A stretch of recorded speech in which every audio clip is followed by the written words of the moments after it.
آغاز سے اخیر تک قرآن نعت مصطفیٰ، آغاز سے اخیر تک قرآن نعت مصطفیٰ، محبوب کے بیان کا کیسا انوکھا ڈھنگ ہے، کیسا انوکھا ڈھنگ ہے۔ اعوذ باللہ من الشیطان الرجیم، بسم اللہ الرحمن الرحیم۔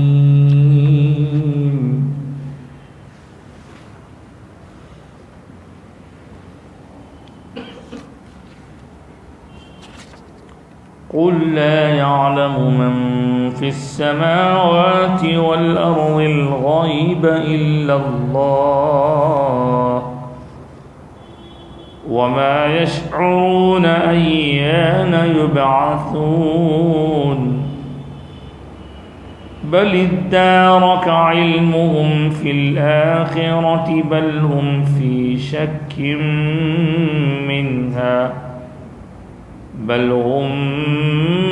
منها عمون وقال الذين كفروا أئذا كنا ترابا وآباؤنا أئنا لمخرجون لقد وعدنا هذا نحن وآباؤنا من قبل إن هذا إلا أساطير الأولين قل سيروا في الأرض فانظروا كيف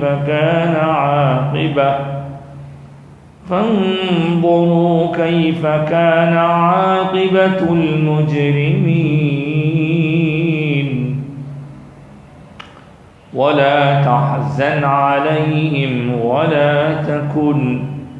ولا تكن في ضيق مما يمكرون ويقولون متى هذا الوعد إن كنتم صادقين قل عسى أن يكون ردف لكم بعض الذي تستعجلون وإن ربك لذو فضل على الناس ولكن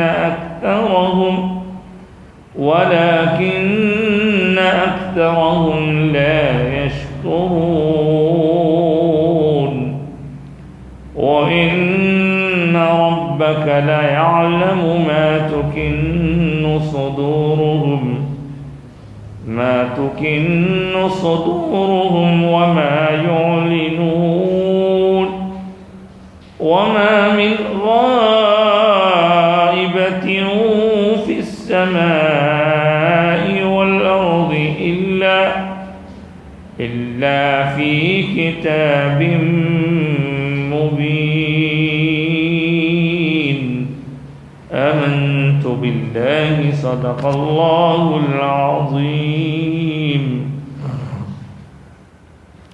وصدق رسوله النبي الأمين الكريم ونحن على ذلك لمن الشاهدين والشاكرين۔ محترم معزز حاضرین، سورہ نمل کی آیات کا سلسلہ جاری ہے اور الحمدللہ 19 پاروں کی تکمیل کے بعد اب 20واں پارہ شروع ہو چکا ہے اور اس 20ویں پارے کی پہلے رکوع کی آیتیں اور دوسرے رکوع کی چند آیتیں ابھی پڑھنے کی سعادت حاصل کی گئی، اور ان آیات میں اللہ تعالیٰ کے کیا ارشادات ہیں ان پر غور و فکر کرنے سے پہلے ایک بار ہم اور آپ سے مل کر اپنے آقا و مولا حضور رحمت للعالمین سید المرسلین شفیع المذنبین مکی مدنی تاجدار آقا نامدار حضور احمد مجتبی محمد مصطفیٰ صلی اللہ علیہ وآلہ وسلم کی بارگاہ اقدس میں درود و سلام کا نذرانہ پیش کرنے کی سعادت حاصل کرتے ہیں۔ اللہم صلی علی سیدنا محمد وآلہ واصحابہ عدد ما فی علم اللہ صلاۃ دائمۃ بدوام ملک اللہ۔ سورہ نمل کے پچھلی آیتوں میں ہم نے حضرت سلیمان کا ذکر سنا، اور پھر حضرت سلیمان علیہ السلام کے ذکر کے بعد قوم ثمود جن کے نبی کا نام حضرت صالح ہے ان کا بھی ذکر ہوا، حضرت لوط علیہ السلام کی قوم کا بھی مختصر ذکر ہوا۔ پھر پچھلے رکوع میں اللہ تعالیٰ نے اپنے وحدانیت کا، اپنی قدرت کا اعلان فرمایا، بار بار مثالیں دے دے کر ارشاد فرمایا کہ یہ سب کچھ جو ہوا قدرت کی کاریگری، کیا اس میں اللہ کے ساتھ کوئی شریک تھا اور خدا؟ کیا اللہ کے ساتھ کوئی اور خدا شریک تھا؟ ہرگز نہیں۔ تو وہ اللہ تعالیٰ نے 5-6 آیتوں میں باقاعدہ کبھی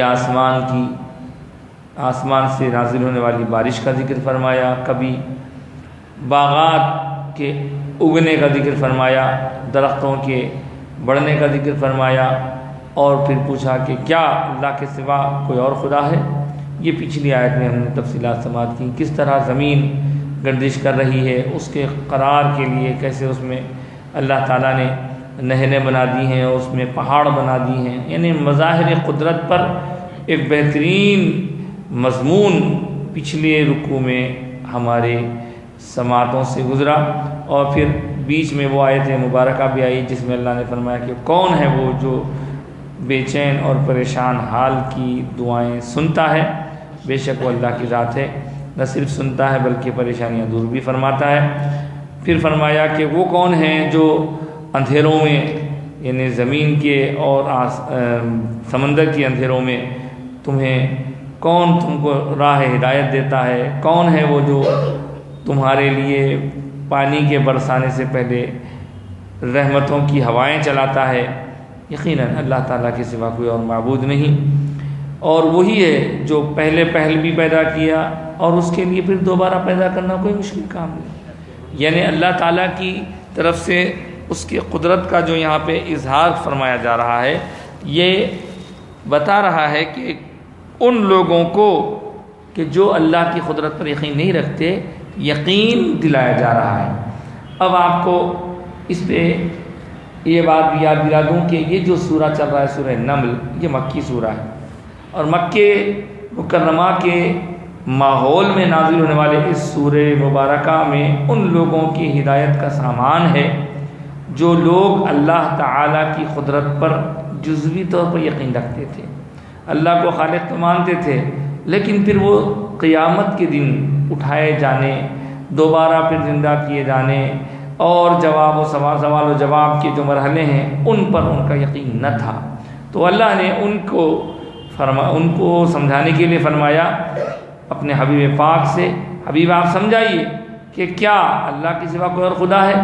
وہی تو ہے جو پہلے بھی پیدا کیا، بعد میں پھر دوبارہ پھر وہی پیدا کرے گا، وہی تو ہے جو آسمان اور زمین سے رزق کا ہمارے لیے فراہم کرتا ہے، آسمانوں سے پانی برساتا ہے، زمین سے رزق نکلتا ہے، پھل پیڑ پودے، اور اسی سے اناج، پھر تمام تر غلہ وغیرہ ہمارے لیے اللہ تعالیٰ فراہم کرتا ہے، ترکاریاں وغیرہ۔ اگر کوئی ان باتوں کو نہیں مانتا تو حبیب پاک صلی اللہ علیہ وسلم آپ کہیے قل ہاتوا برہانکم، لاؤ تمہارے پاس کیا دلیل ہے، لے کے آؤ دلیل۔ اگر تم سچے ہو نہ وہ سچے ہیں نہ وہ دلیل لا سکتے ہیں۔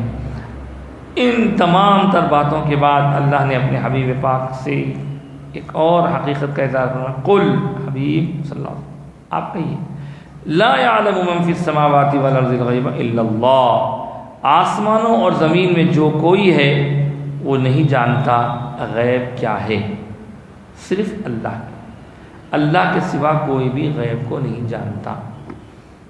وما یشعرون ایان یبعثون، اور یہ جتنی مخلوقات ہیں وہ دوبارہ جب اٹھائی جائیں گی، ان کے اٹھائے جانے کے وقت سے کوئی بھی واقف اور باخبر نہیں ہے، کوئی نہیں جانتا۔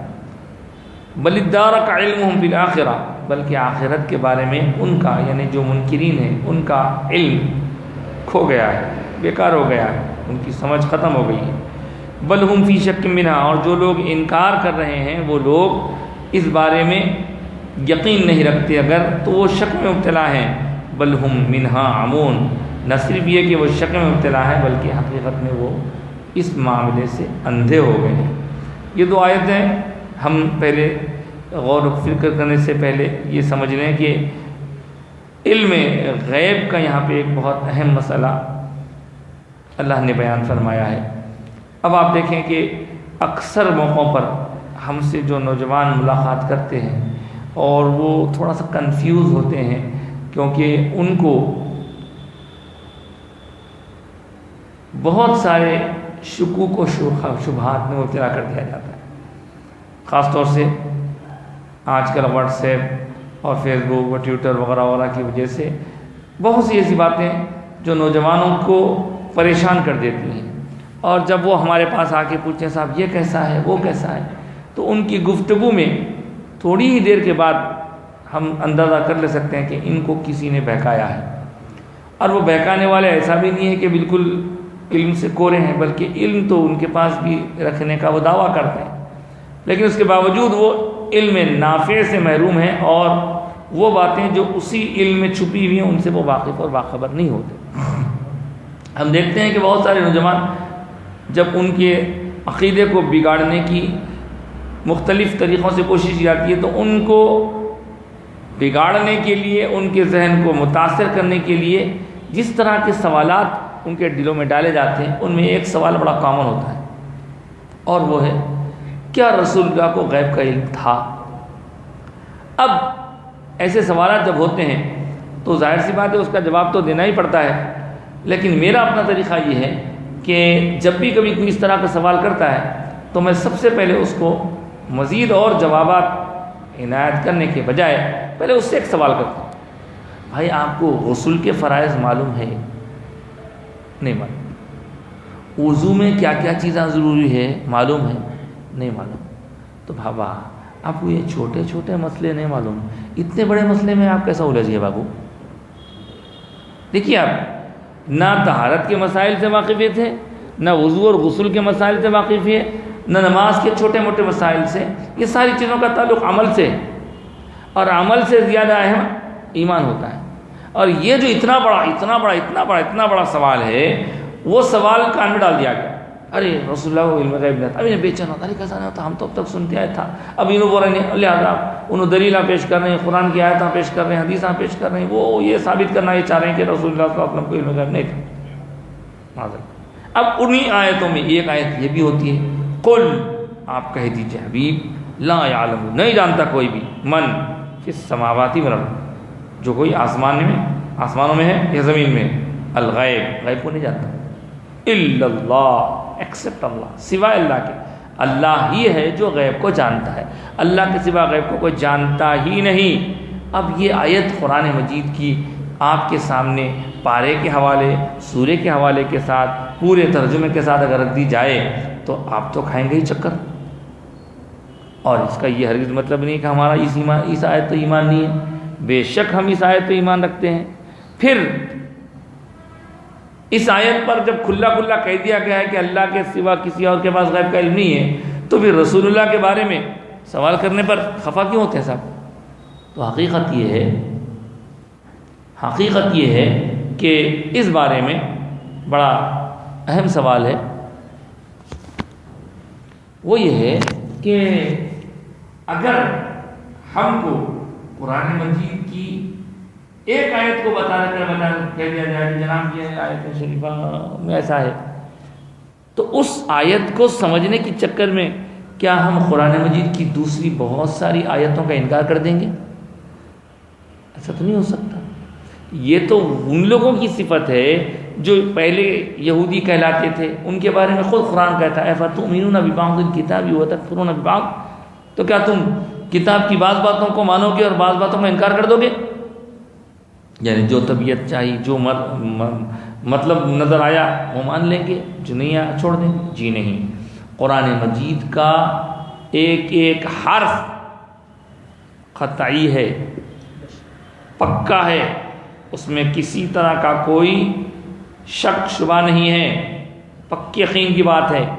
لیکن ایک بات کو مان کے دوسری بات کا انکار کر دینا، یہ قرآنی تعلیمات کے ساتھ کھلواڑ کہلاتا ہے، اور یہی کچھ ہو رہا ہے۔ ہمیں بزرگوں کی سرپرستی کی وجہ سے الحمدللہ تعلیمات پہنچائی گئیں، ان کو ہم پہنچاتے ہیں، پھیلاتے ہیں، کوشش کرتے ہیں، لیکن ڈائریکٹ یہ اتنا بڑا مسئلہ جس سے حضور اکرم صلی اللہ علیہ وسلم کی عظمت کا تعلق ہے، اس کے اندر لیا کے پھنسا دینا، تو میں اکثر لوگوں کو سمجھانے کے لیے ایک مثال دیتا ہوں کہ بابو یہ جو کرنٹ ہے، یہ جو لائٹ ہے، بجلی پاور ہے، یہ ہمارے پاس گھروں میں آ کر روشن کر دیا ہے، اور ہمارے گھر میں چھوٹے موٹے کام پڑتے رہتے ہیں، کبھی پلگ خراب ہو جاتا ہے، کبھی جو ہے کوئی ٹیسٹر لا کے ہم کچھ چھوٹا موٹا کام کر لیتے ہیں۔ تو دیکھو چھوٹا موٹا اگر کام کر لے رہے ہیں تو وہ کوئی بات نہیں ہے چھوٹے موٹے مسئلے میں، لیکن اگر آپ کو کچھ بھی نہیں آتا، جانکاری آپ کو نہیں ہے الیکٹریسٹی کے بارے میں، اور آپ چھوٹا سا ٹیسٹر لے کے لائٹ بند ہو جانے پر محلے کے ٹرانسفارمر کے پاس جا کے اگر اس ٹیسٹر سے اس کے اندر نادانی کرنا چاہیں گے تو لائٹ تو نہیں آئے گی، لیکن آپ کی لائٹ بجھ جائے گی ہمارے خیال سے۔ یعنی آپ کی لائٹ کا مطلب آپ کی جان چلے جائے گی، کیونکہ آپ کو اس معلوم ہی نہیں۔ تو ویسا ہی چھوٹی موٹی باتوں کو اگر آپ نہیں سمجھے پوچھیے، لیکن آپ اتنا بڑا مسئلہ، وہ ہائی ٹینشن وائر ہے، اس ہائی ٹینشن وائر کی حالت یہ رہتی کہ اس کے قریب بھی گئے تو بات کھینچ لیتا۔ اس لیے اتنے بڑے بڑے مسئلوں کو آپ خود بیٹھے بیٹھے گھر پہ سالو کرنا چاہ رہے ہیں، قرآن کی آیتیں حدیثوں سے واقف ہی نہیں۔ تو یہ حساب علم غیب کا مسئلہ، آگے اور بھی بہت سی باتیں ہیں، لیکن ہم اس مسئلے پر تھوڑی سی روشنی ڈال کے آگے چلنا چاہیں گے۔ لیکن میں چاہتا ہوں کہ آج جو آیتیں تلاوت کی گئی ہیں ان آیتوں کو پہلے ہم ذرا خلاصہ پڑھ لیں، پھر بعد میں اس مسئلے پر آئیں گے۔ بل ادارک علمہم فی الآخرہ، بلکہ ان کا علم تو جو ہے مفقود ہو گیا ہے آخرت کے بارے میں، بل ہم فی شک منہا، آخرت کے بارے میں وہ شک میں مبتلا ہیں، بل ہم منہا عمون، زیادہ تر یہ مکے والوں کا ذکر ہے، اور ان کی جیسی صفت رکھنے والے دنیا میں جو بھی آئیں گے ایمان کے بارے میں ان کا دلم الیقین ان کو پریشان کر کے رکھے گا۔ اللہ نے فرمایا وقال الذین کفروا، اور جو لوگ کافر ہیں وہ یہ کہتے ہیں اذا کنا ترابا وآباؤنا اینا لمخرجون۔ اب ان کو تعجب ہو رہا، کیا کس بات پہ؟ کیا جب ہم مٹی ہو جائیں گے اور ہمارے باپ دادا بھی مٹی ہو جائیں گے تو پھر ہم باہر نکلیں گے مٹی میں سے؟ پھر ہم کہتے ہیں کیا ہمارے والدین ہم کو نکالیں گے باہر؟ ہم کو کیسا زندہ کریں گے پھر؟ یعنی انسان کے دوبارہ یعنی آخرت کے سلسلے میں اٹھائے جانے یا قیامت کے دن اٹھائے جانے کا جو اسلام کا ایک مضبوط عقیدہ ہے اس پر وہ لوگ شک کرتے تھے، بلکہ کئی کافروں کا حال یہ تھا کہ حضور پر طعنے بھی کرتے تھے۔ ایک مرتبہ ایک کافر ایک قبر میں سے جا کر پرانے مردے کی ہڈی ہاتھ میں لے کے آ کے بولا اے محمد آپ دعویٰ کر رہے ہیں تو کیا یہ ہڈی میں جان پڑے گی؟ اس طرح بول کے طعنے تشنے دیتے تھے۔ لیکن اللہ تعالیٰ نے ہر بار اپنے حبیب پاک صلی اللہ علیہ وسلم کو تسلی دی اور یہ یقین ہمارا مضبوط کیا کہ بے شک بلا شبہ اللہ تعالیٰ دوبارہ پھر پیدا فرمائے گا اور اس ہڈی میں جان ڈالے گا۔ جس نے پہلے کچھ نہ تھا تو پیدا کیا تھا، اس کے لیے کچھ رکھتے ہوئے پیدا کرنا کیا مشکل ہے؟ کوئی مشکل نہیں۔ اب یہ تو اتنا لمبا موضوع ہے، کافروں کو سمجھانے کے لیے اللہ نے فرمایا کہ وہ لوگ ایسا کہتے ہیں کیا ہمارے مٹی ہو جائیں گے، تراب مٹی ہو جائیں گے، پھر کیسا اٹھیں گے؟ وآباؤنا، اور ہمارے باپ دادا، انا لمخرجون، کیا ہم سب اٹھیں گے، ظاہر ہوں گے؟ لقد وعدنا ھذا، اب وہ لوگ آپس میں کہہ رہے ہیں ارے یہ تو وہ بات ہے، قیامت آئیں گی، دوبارہ اٹھیں گے، یہ وہ بات ہے کہ جس کا ہمارے باپ دادا سے بھی وعدہ کیا گیا تھا، وآباؤنا، ہمارے باپ دادا سے بھی وعدہ کیا گیا تھا، خود ہم سے بھی یہ کہا جا رہا ہے اب آئیں گے، اب آ رہی قیامت، آ رہی من قبل، اس سے پہلے، ان ھذا الا اساطیر الاولین، یہ کوئی خاص بات نہیں ہے، یہ ایسی بات ہے جو پرانے زمانے کی منتقل ہوتی چلی آ رہی ہے، اس میں کوئی حقیقت نہیں۔ یہ ان کا خیال تھا کافروں کا، کافر ایسا سمجھتے تھے۔ تو اللہ تعالیٰ نے اس کا جواب دیا، حبیب صلی اللہ علیہ وسلم آپ فرمائیں قل سیروا فی الارض، زمین میں گھومو پھرو، فانظروا، اور دیکھو، کیف کان عاقبۃ المجرمین، مجرمین گناہ گاروں کو کس طرح سے عذاب سے دوچار کیا گیا، ذرا دیکھو جا کے۔ وہ لوگ جو کل تک بادشاہ بنے تھے، بڑے اپنے مال و دولت کے اوپر بڑا ناز کرتے تھے، لیکن اب دیکھو کیا برا حال ہے، خبروں میں پڑے ہیں، ان کا کوئی نام و نشان تک نہیں ہے، ان کا کوئی پرسان حال نہیں ہے، تو یہ ان کی حالت ہے، اور اللہ تعالیٰ اٹھائے گا۔ اس کے بعد ولا تحزن علیہم ولا تک، اب اپنے حبیب کو صلی اللہ علیہ وسلم کو اللہ تعالیٰ تسلی دیتا ہے۔ قرآن مجید میں بہت ساری آیتیں ایسی ہیں جس میں اللہ تعالیٰ نے اپنے حبیب پاک علیہ الصلوۃ والسلام کو تسلی دی، یعنی جب جب لوگ آ کے آپ کو ستاتے، آپ کا دل دکھتا، آپ ملول ہوتے، آپ غمزدہ ہوتے، تو اللہ پاک الگ الگ انداز سے بہت ساری قرآن کی آیتیں ایسی ہیں کہ جن آیتوں میں اللہ نے اس آیتوں کی نزول کا سبب یہ بتایا گا کہ حضور کو، اپنے حبیب کو تسلی عطا فرمائی۔ تو یہاں فرما رہا ولا تحزن علیہم، ان لوگوں کی ایسی بے تکی باتوں پر آپ غمزدہ مت ہوئیے حبیب، ولا تکن فی ضیق، اور آپ اپنے آپ کو تنگی میں مت لائیے، مما یمکرون، جو کچھ کہ وہ لوگ مکاریاں کرتے ہیں، ستاتے تھے صاحب، بہت ستاتے تھے۔ آج ہم جو ہے بہت مزے میں، اس وقت حضور پاک علیہ الصلوۃ والسلام کو اور سرکار کے جانثاروں کو، صحابہ کو مکے میں جینا حرام کر دیے تھے۔ قصور کیا تھا؟ اسلام۔ تو ان کی ان مکاریوں، بدماشیوں پر آپ اپنا دل تنگ مت کیجیے اور آپ غمزدہ مت ہوئیے۔ ایک مقام پہ اور آیا ہے، سورہ حجر میں آیا، وَلَقَدْ نَعْلَمُ، اے حبیب ہم جانتے ہیں، أَنَّكَ يَضِيقُ صَدْرُكَ بِمَا يَقُولُونَ، ان لوگوں کی جو باتیں وہ کہتے ہیں، ان باتوں سے آپ کے دل میں تنگی ہوتی ہے، یعنی بہت تکلیف ہوتی ہے، یعنی دم گھٹنے لگتا، دل تکلیف سے بے چین ہو جاتا۔ وَلَقَدْ نَعْلَمُ أَنَّكَ يَضِيقُ صَدْرُكَ بِمَا يَقُولُونَ، ہم جانتے ہیں ابھی ان لوگوں کی بے تکی باتوں سے آپ کو تکلیف ہوتی ہے، مگر کیا کریں، فَسَبِّحْ بِحَمْدِ رَبِّكَ، اپنے رب کی حمد و ثنا کے ساتھ اس کی تسبیح بیان کی۔ ادھر متوجہ ہو جائیے، ادھر متوجہ ہو جائیے، وَعْبُدْ رَبَّكَ حَتَّى يَأْتِيَكَ الْيَقِينُ، اور اپنے رب کی عبادت میں لگ جائیے جب تک کہ آپ کو یقین چیز نہ آ جائے۔ وہ یقینی چیز وفات بھی ہو سکتی ہے، وہ یقینی چیز قیامت بھی ہو سکتی ہے۔ تو اس طرح کی بہت ساری آیتیں ہیں جہاں حضور کو تسلی دی گئی، کافر ستا دیتے۔ اس کے بعد وَيَقُولُونَ مَتَىٰ هَٰذَا الْوَعْدُ إِن كُنتُمْ صَادِقِينَ، اب وہ لوگ کافر لوگ کہتے ہیں وہ وعدہ کب پورا ہونے والا ہے، وہ وعدہ کب پورا ہونے والا ہے، یعنی سرکار، یہ سرکار سے پہلے کے انبیاء جب یہ فرماتے کہ جناب قیامت آنے والی ہے، تو کب آئے گی، کب آئے گی، تو کب آئے گی یہ تو اللہ اور اس کے رسول کو معلوم ہے، اللہ جانتا ہے اور اللہ اپنے حبیب کو بتا دیا ہے، لیکن وہ کب آئے گی نہیں بتایا گیا، تو اس سے لوگ مذاق اڑاتے ہیں، ارے وہ آ رہی نہیں، ایسی بول رہی تیرے سے، وہ آنا حق ہے، الحاقۃ ما الحاقہ، پکی بات ہے، حق ہے، اذا وقعت الواقعہ، ہونے والا ہے واقعہ، وہ اقتربت الساعۃ وانشق القمر، قیامت قریب آ گئی اور چاند پھٹ گیا، یہ پوری آیتیں بتا رہی ہیں کہ قیامت کا وقوع لازم ہے، حق ہے۔ یہ تو اہل ایمان کے ایمان کی یعنی کیفیت ہے جو اس بات کو مانتے ہیں اللہ کے فضل و کرم سے۔ اب جن کو نہیں ماننا ہے جائیں جھک چاہیں کریں۔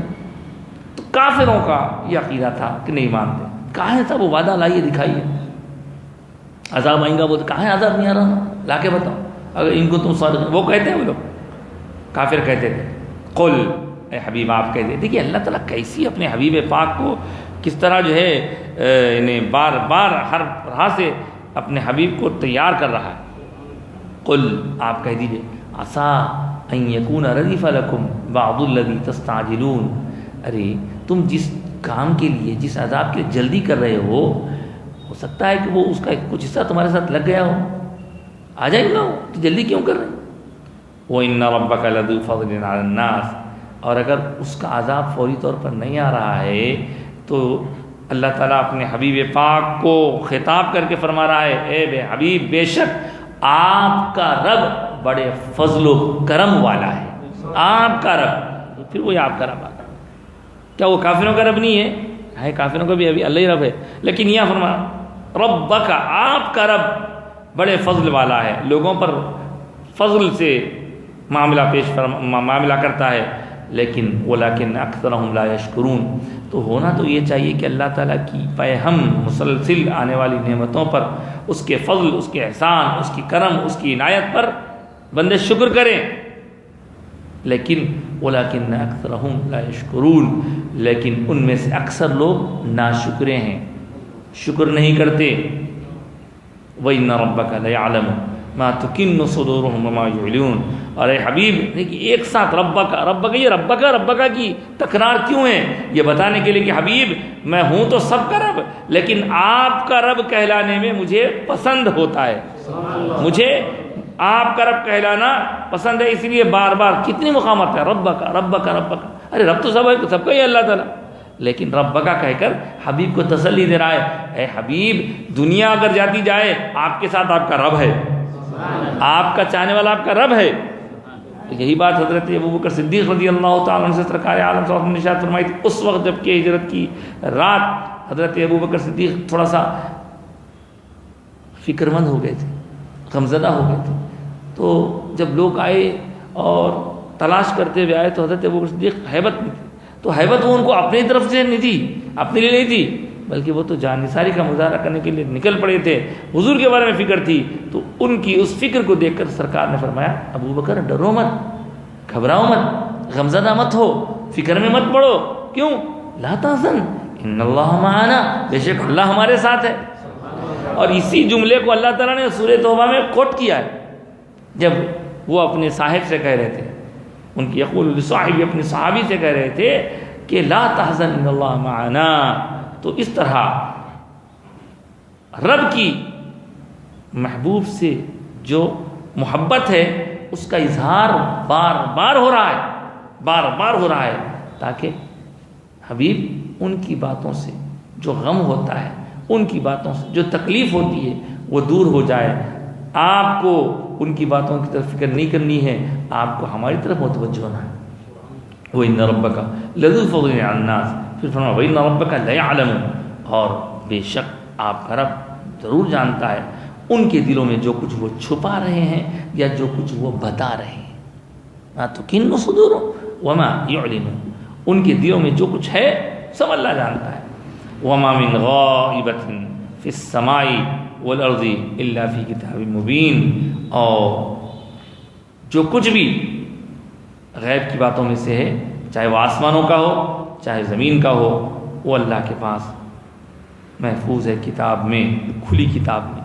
اس طرح آج کی گفتگو جب شروع ہوئی تھی تو آیت نمبر 65 میں بھی غیب کا ذکر تھا, اور آج جو ہم نے ابھی پڑھی وہ آیت میں بھی آیت نمبر 75 اس کے اندر بھی غائب کا ذکر ہے. تو اب یہ غائب یا غیاب اس کے اوپر آج ہم تھوڑا سا غور کریں گے اور مزید اس کے اندر تفصیل دیکھیں گے.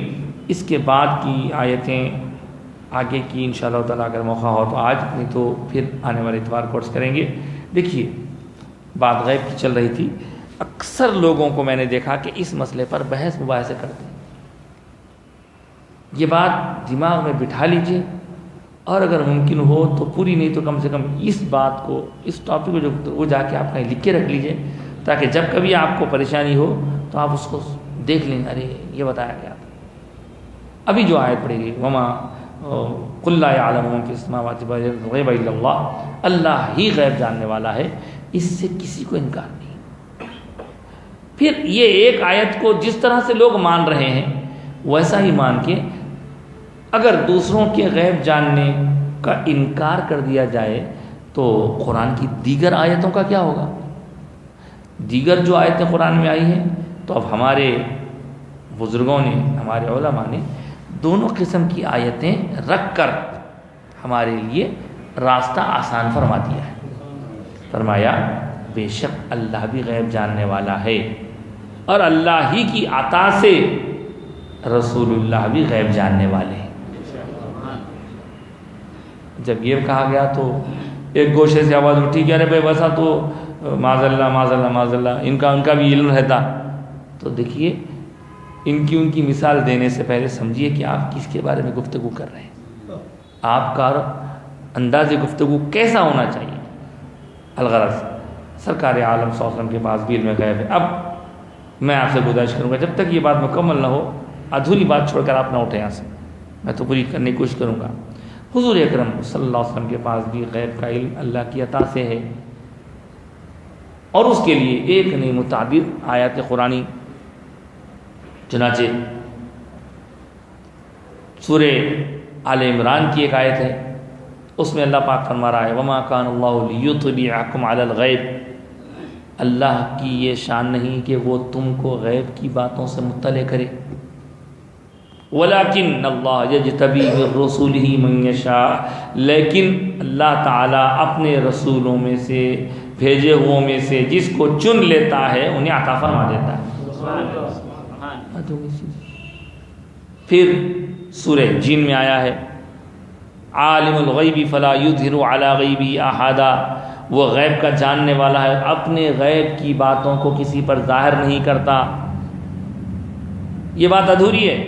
اس کے بعد اللہ نے فرمایا الا من ارتضی من رسول، ہاں مگر ان پر ظاہر کر دیتا ہے جنہیں اپنے پاس سے چن لیتا ہے رسول اللہ۔ تو اس کا مطلب یہ ہوا کہ غیب اللہ کے سوا دوسروں کو بھی دیا جاتا، اللہ جانتا ہے اور وہ دوسروں کو بھی دیتا ہے، لیکن یہاں اگر ایک فرق سمجھ لیا جائے تو بات ختم ہو جائے گی۔ وہ فرق یہ ہے کہ اللہ خالق ہے، مالک ہے، اور اللہ کے پاس جو علم غیب ہے نہ اس کی لمٹ ہے نہ اس کا کنارہ ہے، اور پھر اس کا وہ علم اس کا اپنا ذاتی ہے، کسی کا دیا ہوا نہیں ہے۔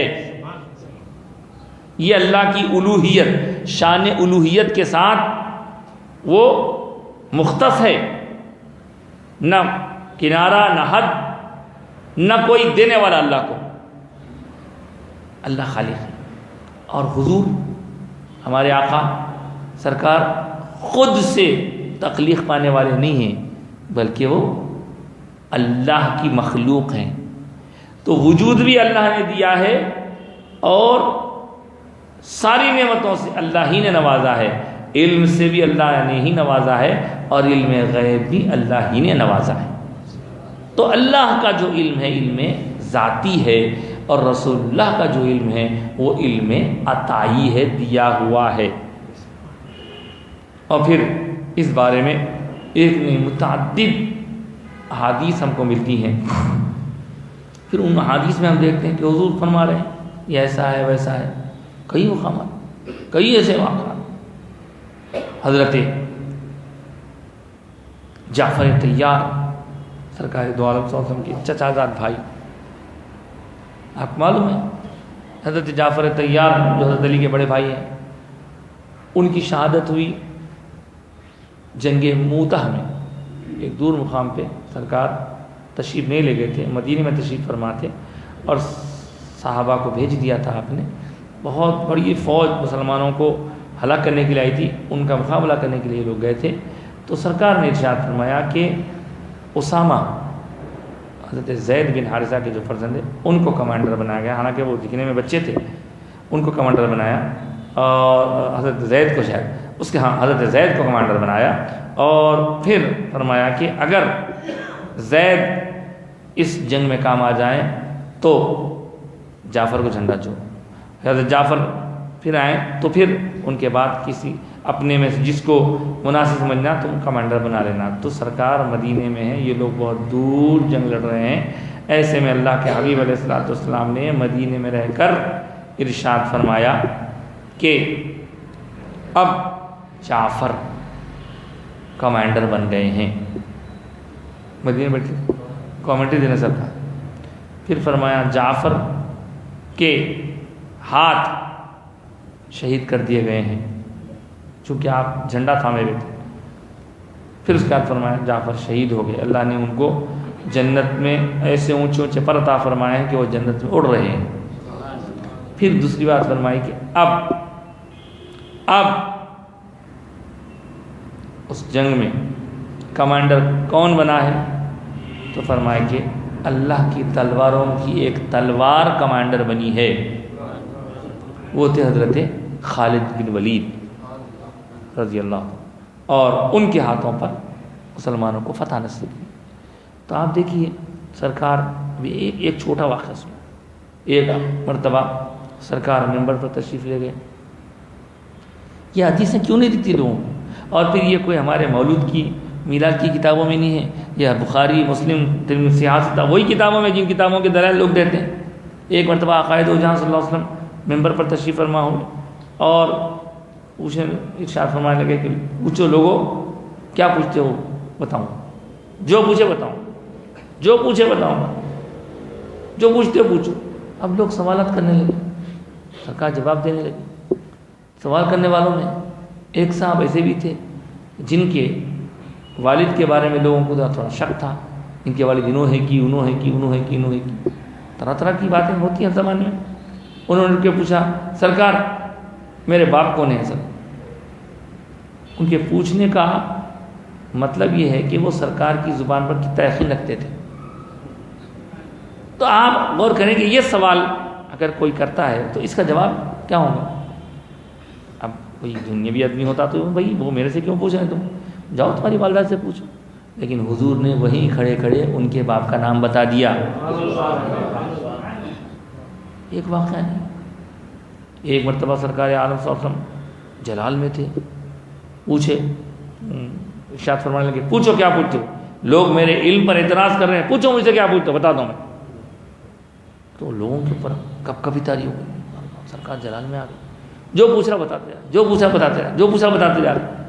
آخر کار وہ کیفیت دیکھ کے کسی میں ہمت نہیں ہوئی تو حضرت عمر فاروق رضی اللہ تعالیٰ عنہ اپنے گھٹنوں کے بل کھڑے ہو کے ہاتھ جوڑ کے بولے سرکار کون غلطی کرا کی، کون بولا کہ ایسا، ہم تو رضیت باللہ ربا وبالاسلام دینا وبسیدنا محمد نبی و رسولہ، ہم راضی ہیں سرکار، آپ کے رسول ہونے پر راضی ہیں، اسلام کے ایمان اور ہمارے دین ہونے پر راضی ہیں، اللہ کے ہمارے معبود ہونے پر، رب ہونے پر، یہ بول کے معافی مانگے. تو سرکار جب ممبر سے نیچے اترے. کتنے وقت بتاؤں؟ ایک وقت صحابی فرماتے ہیں سرکار صبح صبح ممبر پر تشریف لے گئے.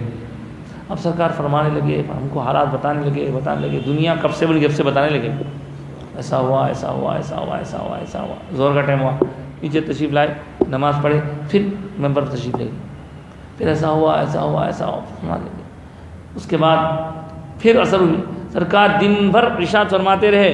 صحابی رسول فرماتے ہیں کہ اس دن حضور نے ہم کو دنیا شروع ہونے سے لے کر دنیا ختم ہو کے جنت والے جنت میں، دوزخ والے دوزخ میں گئے تھے، سب بتا دیے. اور ہم میں کا سب سے بڑا عالم وہ تھا جو ان باتوں کو زیادہ یاد رکھا. جس نے ان باتوں کو زیادہ یاد رکھا وہ ہم میں کا سب سے زیادہ جاننے والا سمجھا جاتا تھا.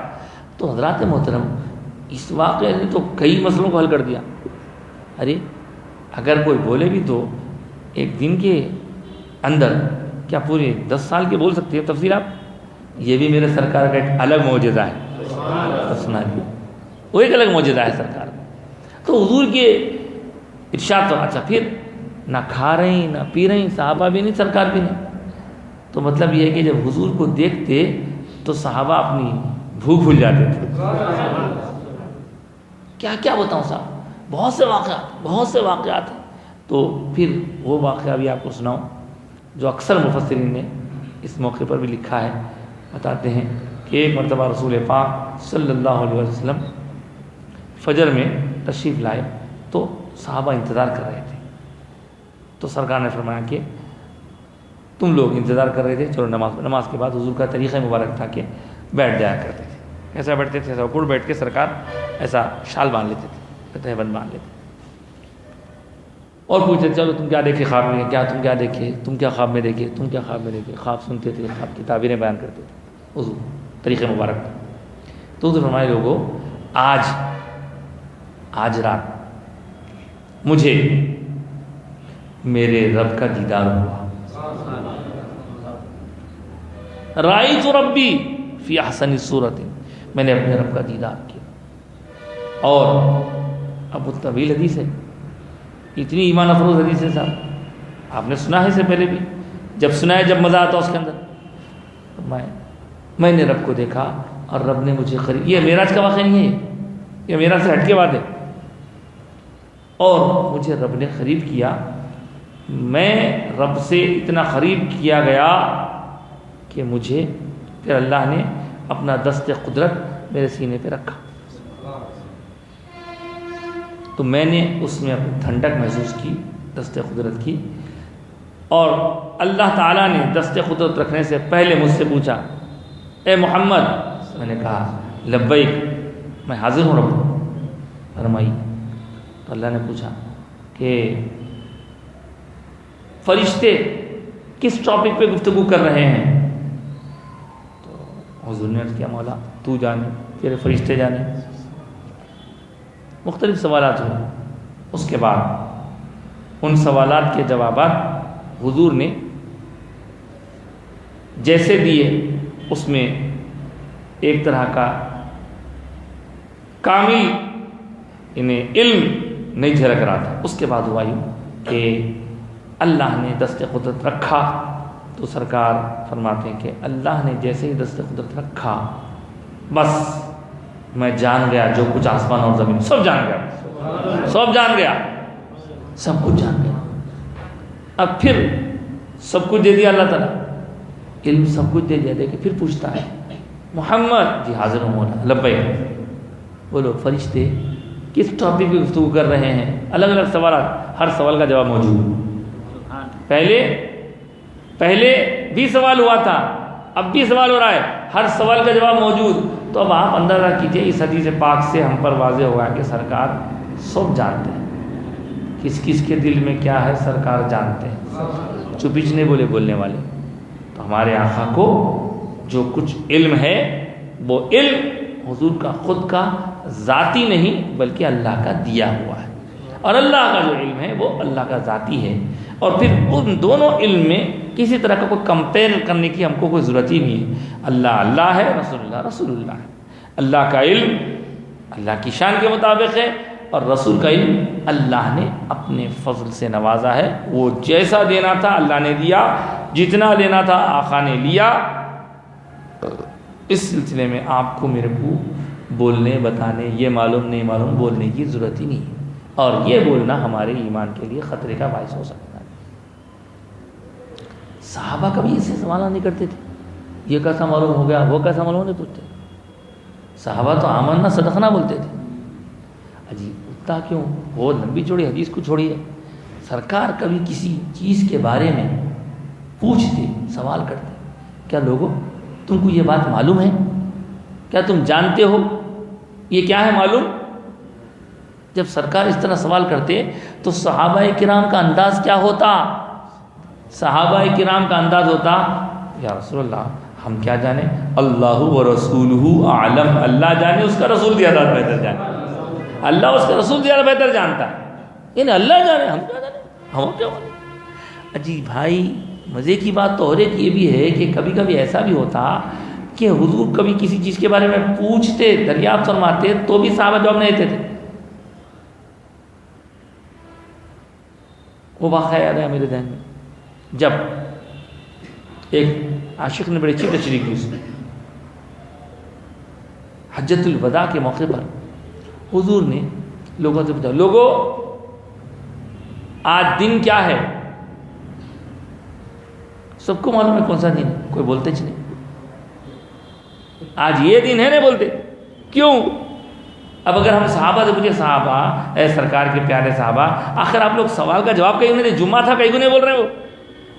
ارے ہم کو کیا معلوم سرکار کس نیت سے فرما رہے ہیں. اب ہم بولتے ہیں کہ جمعہ سرکار اگر جمعے کو ہفتہ بنانا تو ہفتے کی مرضی سرکار کی مرضی ہم کیوں بولیں ہماری کیا اوقات. تو سب کو معلوم ہے دین کیا ہے یہ وقت کون سا یہ دن کون سا یہ مہینہ کون سا سرکار سوالات کرتے رہے کوئی جواب نہیں. تو اب کیوں جواب دے دیے کیا پتا یار کی مرضی کیا ہے کیا پتا کیا فرمانا چاہتے ہیں حضور کیا ارشاد فرمانا چاہتے ہیں. تو یہ ہے صاحب ایمان. اور جو اس ڈگر پر ہے اس نہج پر ہے اس راستے پر ہے اس انداز کو اختیار کیے ہوئے ہے اپنے نبی کے بارے میں وہی صحیح معنی میں سیدھے راستے پر چلنے والا ہے. سیدھا راستہ سرکار کے صحابہ اور اہل بیت سے ہٹ کے نہیں ہو سکتا بالکل. تو اپنے آپ کو صحابہ والے عقیدے. اب دیکھیے آپ حضرت مولانا انور اللہ فاروقی رحمۃ اللہ تعالیٰ فرماتے ہیں کیسی کیسی ان کی تشریحات ہوتی تھی. وہ لوگ کوئی خدا نہیں بولے سرکار کو معاذ اللہ. جس طرح کے لوگ آج ہر بات میں ٹانگ اڑا ہر بات میں سرکار کی عظمت بیان کرتے ان کو سمجھ میں آتا کہ کوئی بڑا گناہ کر دے رہے. حضرت انوار احمدی رحمی کتاب ہے مشہور کتاب ہے بلکہ آپ لوگ بھی لے کے پڑھیے بہت زبردست کتاب ہے. اس کتاب میں حضرت فرماتے ایک مرتبہ حضور کا ادھر سے گزر ہو رہا ادھر سے حضرت ابو ہریرہ رضی اللہ تعالیٰ عنہ آ رہے ہیں جو سرکار کو دیکھے فوری گلی میں گھس گیا. اب آپ پھر سوچیں گے یہ کیا بات ہے سرکار کے صحابی گھس گئے. اس دوران سرکار جی ملاحظہ فرما لیے تشریف جہاں تشریف لے تشریف بعد میں ملاقات ہوئی حضرت ابو ہریرہ سے کیا ابو ہریرہ میرے کو دیکھے مگر گلی میں چلے گیا. تو بولے سرکار اس وقت میں ذرا اچھی حالت میں نہیں تھا آپ سے ملنا مناسب نہیں سمجھا. اب ہمارے حضرت انور اللہ فاروقی لکھتے ہیں رحمۃ اللہ تعالیٰ علیہ بھائی دین کا شریعت کا کوئی ایسا مسئلہ ہے کہ اچھی حالت میں نہیں رہتے نبی کے رکھو. یہ صحابہ کا ادب ہے یہ ادب ہی ان کی پہچان ہے. ایمان کی جو کیفیات ان کے پاس تھیں. ایک اور صحابیہ تھی وہ کیا کرتی تھی حضور کبھی سفر پر تشریف لے آنے کا فرماتے تو بولتے چلو سامان تیار کر دیں. تو اونٹ کے اوپر کجاوا بولتے کجاوا ہوتا نا وہ جو بیٹھنے کا اسٹینڈ سمجھے اوپر. تو ایک مرتبہ دیکھے کہ وہ سرکار فرمائے تو وہ خاتون کسی اور سے کرا رہے انہوں نے کرا. بولے کیا بات ہے تم تیار نہیں کر رہے. سرکار میری حالت ٹھیک نہیں ہے میں مناسب نہیں سمجھتی کہ آپ کے ان چیزوں کو ہاتھ لگو. یہ سب کہاں سے لکھا ہوا ہے صاحب مطلب یہ کون بتائے کیا قرآن میں ایسی آیت ہے کیا دی. تو صحابہ کا جو ایمان ہے جو کیفیات ہے جو ان کی سرکار سے محبت ہے اس کی اگر جھلک بھی ہمارے اندر آ گئی نا تو سمجھو ہمارا بیڑا پار ہوگا. حضور کے جانصاب کتنا حضرت ام حبیبہ رضی اللہ تعالیٰ عنہ سرکار کی زوج مکرمہ ہے حضور کی زوج مکرمہ ابو سفیان کی بیٹی ہیں اتفاق سے. ان کے والد ابو سفیان جو اس وقت اسلام نہیں لائے تھے بہت بڑا جو ہے مسئلہ پیدا ہو گیا تھا اور مکے کے کافروں اور سرکار کے درمیان جو معاہدہ ہوا تھا معاہدہ ٹوٹنے کے قریب آ گیا تھا. تو انہوں صاحب وہاں سے کچھ غلطی کر لی وہ لوگ مکے والے تو وہ لوگ آئے سفارش کرنے کے لیے نہ آئے. مدینے میں آئے تو کوئی پوچھ کے نہیں دیکھ رہا ہوں ایک ایک کرنے جا رہے ہیں. آپ ذرا بول کے سفارش کرا دینا ہم نہیں کر سکتے. ادھر جا رہے ہیں ادھر جا رہے ہیں حد آخر میں بیٹی کے نہیں گئے. بیٹی کے پاس گئے بیٹی کے پاس گئے تو بیٹی بلائے لیکن جب بیٹی کے گھر میں گئے تو ایک چٹائی تھی وہ چٹائی پہ وہ بیٹھنا چاہ رہے تھے جا کے ابو سفیان تھا اس وقت اسلام نہیں لائے تھے. تو اس وقت جو کچھ وہاں چادر وغیرہ بچھی ہوئی تھی بیٹی نے ان کی یعنی سرکار کی زوج مکرمہ نے وہ چادر اٹھا کے فرمایا ایسے بیٹھو. تو ان کو بڑا برا لگا میں تمہارا باپ ہوں ہاں اور لوگ تو آئے تو ضیافت کرتے بہت اچھے سے اچھا ان کا خیال کرتے اور میں بیٹھنے جا رہا ہوں تو بیٹھے ہوئے جو چیز بچی ہوئی تھی کھینچ لیے. تو اب حضرت بی بی ام حبیبہ رضی اللہ تعالیٰ کا جواب سنیے. والد ہیں ان کے وہ بولے ابا آپ کچھ بھی ہوں گے لیکن یہ میرے سرکار کا بستر ہے میں نہیں چاہتی کہ اس کے اوپر کوئی مشرک بیٹھ جائے. دیکھ رہے ہیں یہ ہے ایمان یہ ہے وہ کیفیات. تو جب ادب اور محبت بڑھ رہی ہے سرکار سے تو سمجھو ایمان صحیح راستے پہ، ایمان کے راستے پر چل رہے ہیں۔ اگر بے ادبی، گستاخی، برابرگی کا جذبہ بیدار ہو رہا ہے یا کہیں سے کیا جا رہا ہے تو سمجھ جائیے کہ آپ نقصان میں جا رہے ہیں، آپ گھاٹے میں جا رہے ہیں۔ اور دوستو کہنے کو تو باتیں بہت سی ہیں، لیکن ہم سرکار تو سرکار ہے، سرکار کے غلاموں کے غلاموں میں اولیاء اللہ کے ایسے واقعات سن رہے ہیں، ہمارا ایمان ہے تو وہ تو سرکار تو سرکار ہی چاہیے۔ ہاں، غوث پاک کے کیسے واقعات آپ سنیں، وہاں سے یہاں خبر ہوئی، یہاں سے وہاں خبر ہوئی، یا وہاں مدد کر دے رہے ہیں، یہاں مدد کر دے رہے ہیں، غوث پاک کر دے رہے ہیں، مردے کو زندہ کر کے بتا رہے ارے کیا بولتے تم سرکار کی بات، دیکھو میں غلام ہوں، میں کر رہا ہوں، تو سرکار ہی ہے میرے۔ تو آپ اندازہ کیجئے کہ یہ ساری باتیں ہمارے جو عقائد ہیں وہ مضبوط، ہمارے جو عقائد ہیں وہ اٹل ہیں۔ اس معاملے میں ہاں کمی اگر ہے تو ہماری معلومات میں کمی ہے، کمی اگر ہے تو ہمارے جذبے میں کمی ہے، کمی اگر ہے تو ہمارے عبادات کا جو شوق ہے اس میں کمی ہے، لیکن ایمان کو مضبوط کرنے کی سخت ضرورت ہے۔ اور اگر ہم ایسا نہیں کریں گے تو پھر ہمارا بچہ بھی بھٹک جائے گا، ہمارے گھر کے افراد غلط فہمیوں کا شکار ہو جائیں گے۔ اس لیے اپنے اندر یہ جذبات کو پیدا کرنا ضروری ہے، اور حضور کے علم شریف کے بارے میں کسی طرح کا کوئی اعتراض ہم قابل قبول نہیں، ہمارے لیے کوئی اعتراض قابل قبول نہیں۔ ہمارے سرکار ہے، خلاص سرکار کے بارے میں بولنے کی ہم کوئی ضرورت ہے نہ ہم جرأت کر سکتے ہیں۔ حضور اکرم صلی اللہ علیہ وسلم کے صحابہ کی بات آپ نے سنی، اب آپ کو ایک اور چیز بتاؤں، ادب کی جب بات نکلی ہے، ادب ہے تو آدمی علم کے بارے میں بھی بے ادبی نہیں کرتا، ایسا زبان اس کی نہیں چلتی، رک جاتی زبان۔ اب بزرگان دین فرماتے، حضرت امام مالک کا نام سنا آپ نے، حضرت امام مالک مالکیوں کے امام مدینہ منورہ میں رہتے تھے۔ ان کی حالت یہ تھی کہ بہت پیسے والے تھے، سواریاں تھے، سب تھے، لیکن مدینے میں کبھی سواری پہ نہیں بیٹھا ہوں۔ جو جتنا زیادہ پڑھا لکھا، جو جتنا زیادہ علم والا، جو جتنا زیادہ ایمان والا ہوگا اتنا ہی وہ ادب والا ہوگا حضور۔ اور آپ کے بارے میں کہا گیا کہ آپ ایک تو سواری پہ نہیں بیٹھے، ننگے پاؤں پھرتے تھے، چپل نہیں پہنے مدینے میں، کبھی ننگے پاؤں پھرتے تھے، اور پھرتے وقت بھی اس زمانے میں تو مدینہ وہی حالت میں تھا تو دیواروں کی طرف سے چمٹ کے چلتے تھے، بیچ راستے سے نہیں چلتے تھے۔ پوچھا ایسا کیوں؟ تو مجھے ڈر ہوتا ہے کہیں میرا پاؤں وہاں نہ پڑ جائے جہاں رسول اللہ کا پیر پڑا تھا۔ یہ کیا ہے؟ یہ کہاں سے ڈالی ہے؟ یہ عشق سکھاتا ہے، یہ محبت سکھاتی ہے۔ اس کے لیے دلیل کی ضرورت نہیں ہوتی، اس کے لیے محبت کی ضرورت ہوتی ہے، اور یہ محبت ہی اس امت کی ہمیشہ ہر زمانے میں پہچان رہی ہے۔ حضرت امام بخاری کی بات سنتے ہیں، کتنا سنتے امام بخاری۔ بے شک امام بخاری کی حالت سمجھے آپ، وہ امام بخاری، ان کا حال یہ، حضور سے عشق و محبت کی بات یہ، انداز یہ، کیفیت یہ، اللہ اکبر اللہ اکبر۔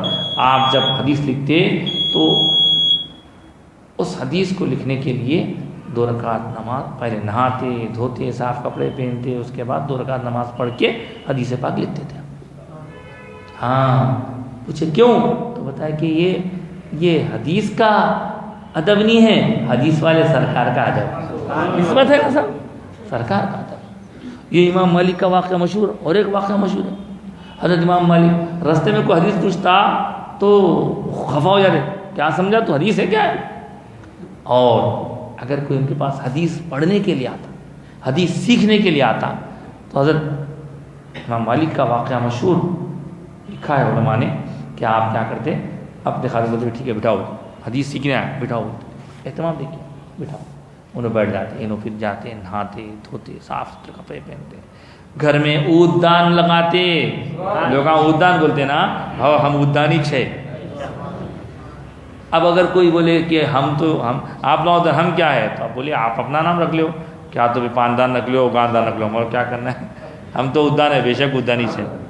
عود دان میں خوشبو رہتی، ہاں، تو یہ عود دان یہاں سے نہیں ہے، وہ قدیم سے ہے۔ حضرت عود کی دھونی دیتے، خوشبو سے پورا گھر مہکتا، اس کے بعد آ کے درس دیتے حدیث کا۔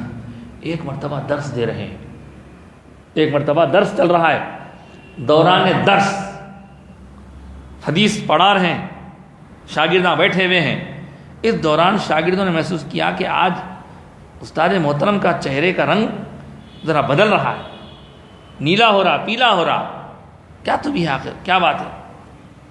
بولے کیا ہے کہ کیا نہیں کی، اب پڑھا رہی ہوں، درس ختم ہو گیا، ختم ہونے کے بعد پوچھے حضرت کیا بات ہے، آج آپ کا چہرے کا رنگ ذرا ہر وقت کی طرح کھلتا ہوا نہیں رہا، تو ذرا پیچھے ہو کے پیچھے آ کے دیکھو، میرا کرتا اٹھاتا ہوں، دیکھو کچھ ہے کیا، دیکھو کرتا اٹھا کے دیکھے تو اتنا بڑا بچھو ہے، 9 یا 10 بارہ ڈنک مارا انہیں، زہر پھیل گیا۔ بولے حضرت آپ اتنا بڑے بچھو کاٹ دیا، آپ کو پورا جو ہے زہر پھیل کے آپ کا رنگ نیلا نیلا ہو گیا، آپ بولے کہ نہیں؟ حدیث کا ادب ہے، بولے حدیث کا ادب ہے، حدیث کا ادب کوئی کو ہے تو بولے حدیث والے سرکار کا ادب ہے۔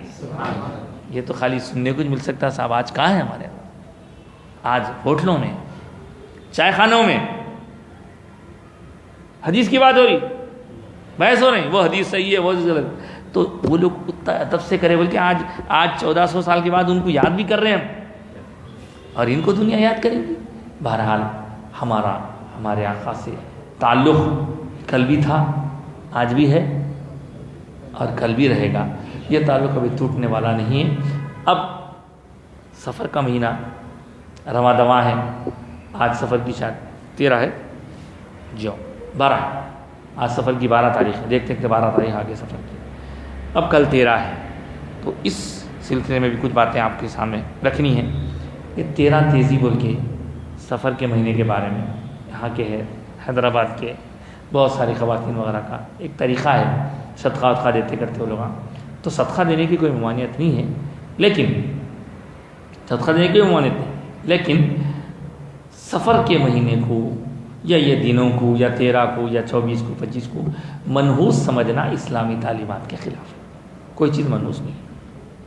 اگر منحوست ہے، جیسے میں نے اس سے پہلے بھی کئی مرتبہ کہا ہے، ہمارے بدعملیوں میں، ہمارے اعمال میں خرابی ہے، ہم اپنے اعمال کو درست کریں انشاءاللہ تعالی، اور پھر اس کے ساتھ ساتھ اللہ تعالیٰ نے اپنے حبیب کے ذریعے ہم تک بات پہنچا دی۔ حدیث پاک میں آیا، سرکار فرماتے ہیں کہ کوئی بیماری کسی کو لگتی نہیں، کیونکہ پہلے زمانے میں لوگوں کے جو عقائد تھے ان عقائد کو سرکار نے درست فرمایا، لا عدوا ولا طیرہ ولا صفرا، حدیث پاک ہے۔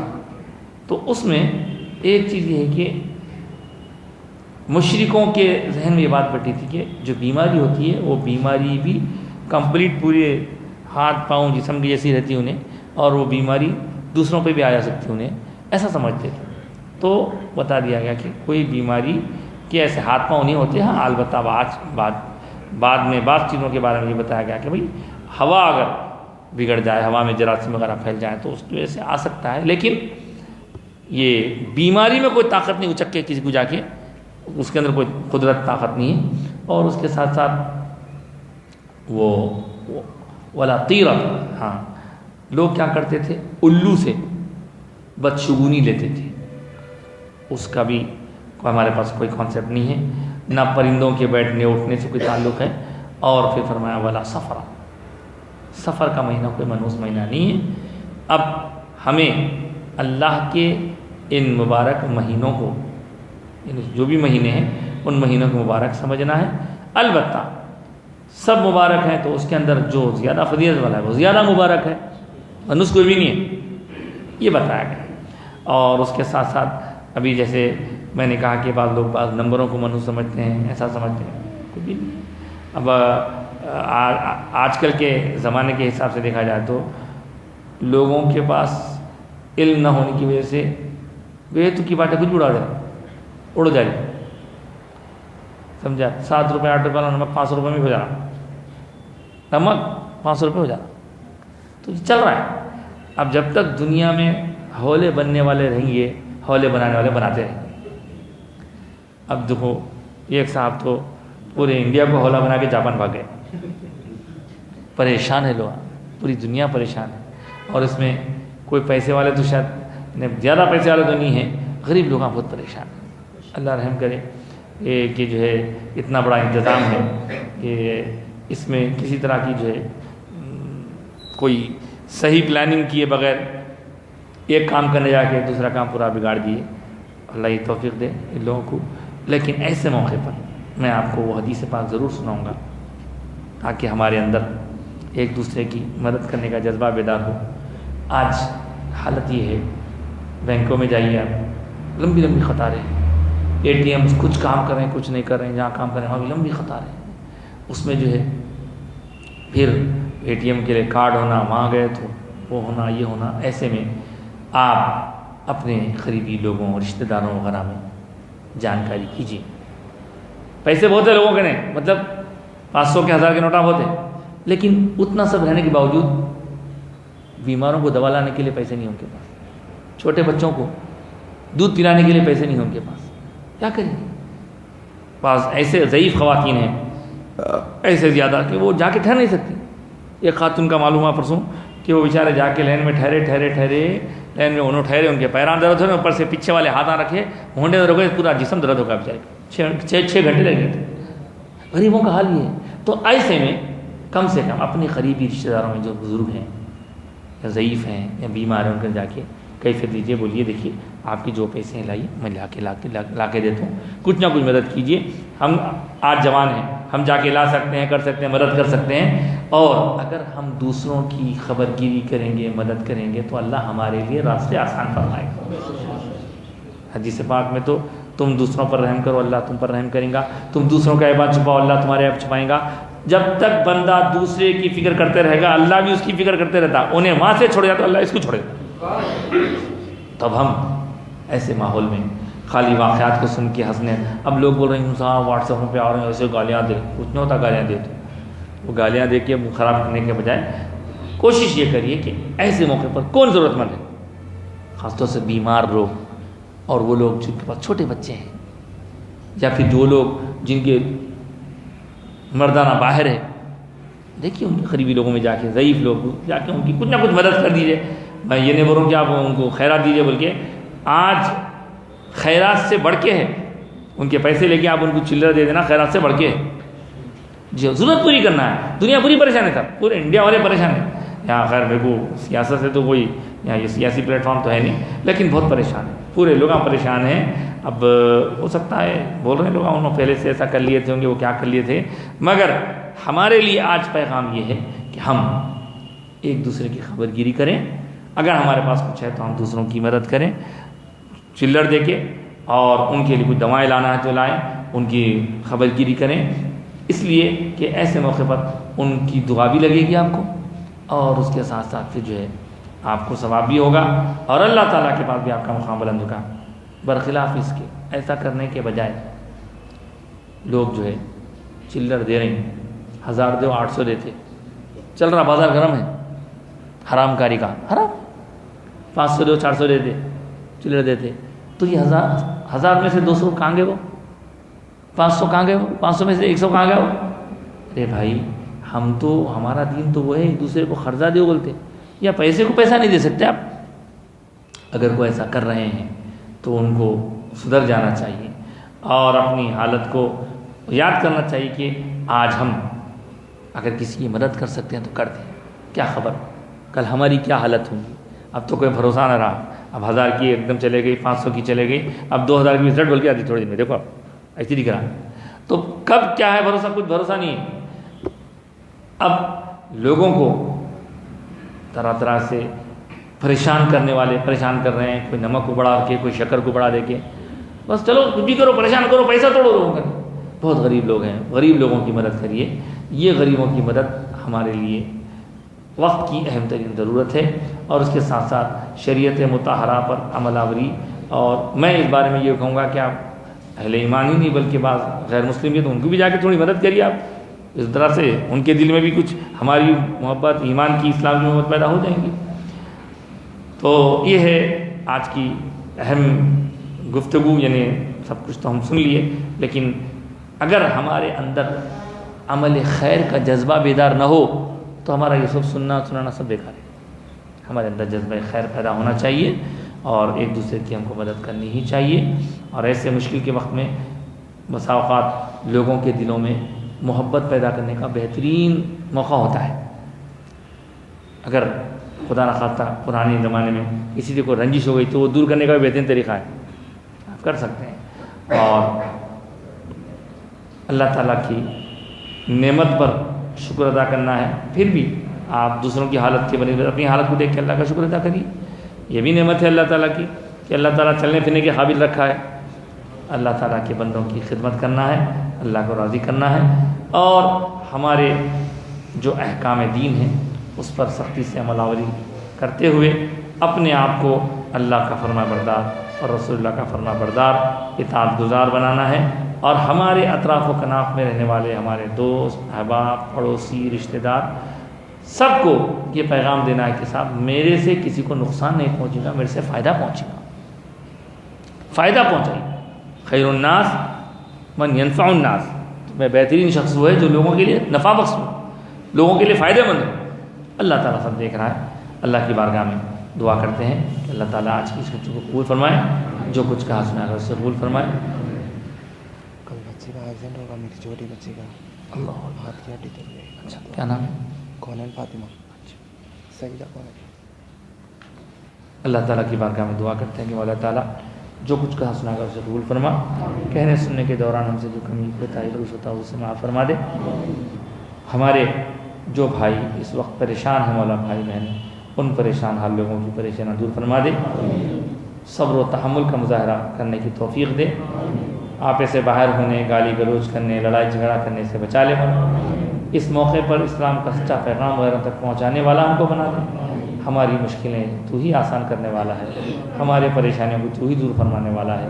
قرآن پاک کی اس محفل میں, قرآن پاک کی اس پیاری پیاری درس کی محفل میں ہم تجھ سے دعا کرتے ہیں اس کے انوار و برکات کے طفیل ہماری تمام تر دعائیں قبول فرما.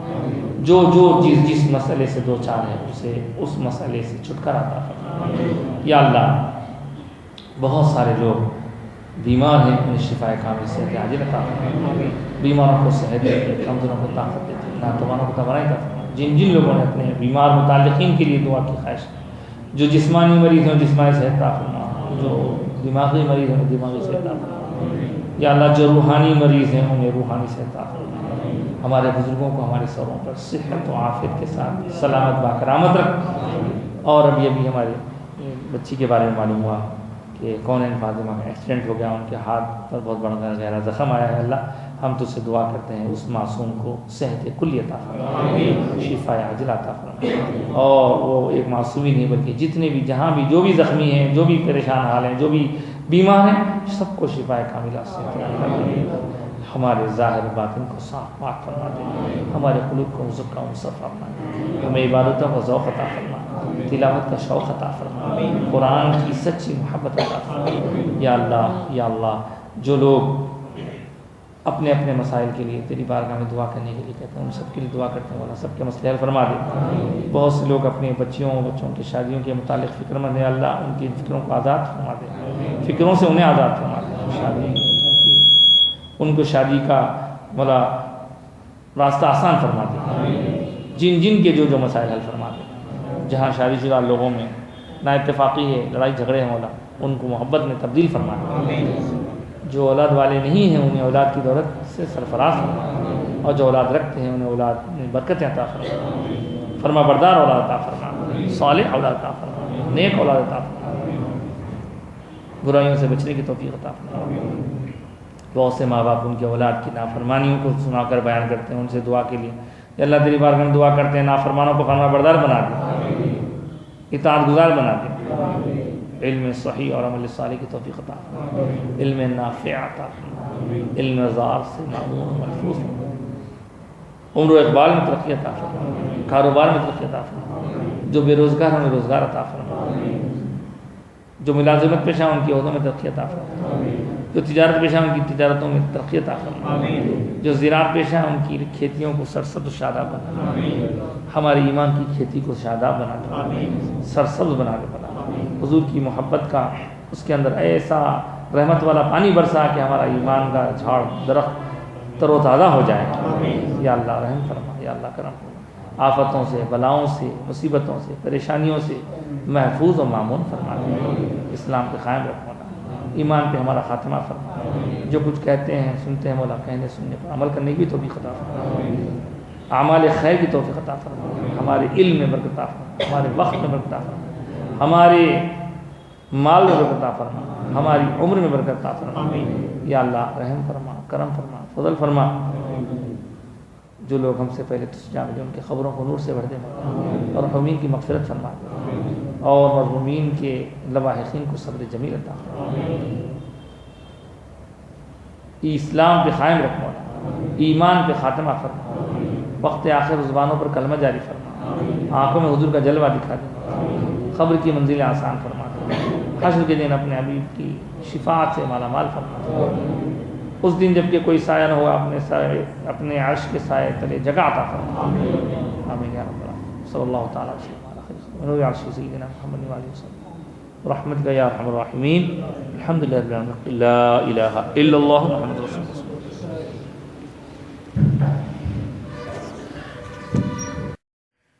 یا نبی سلام علیکہ، یا رسول سلام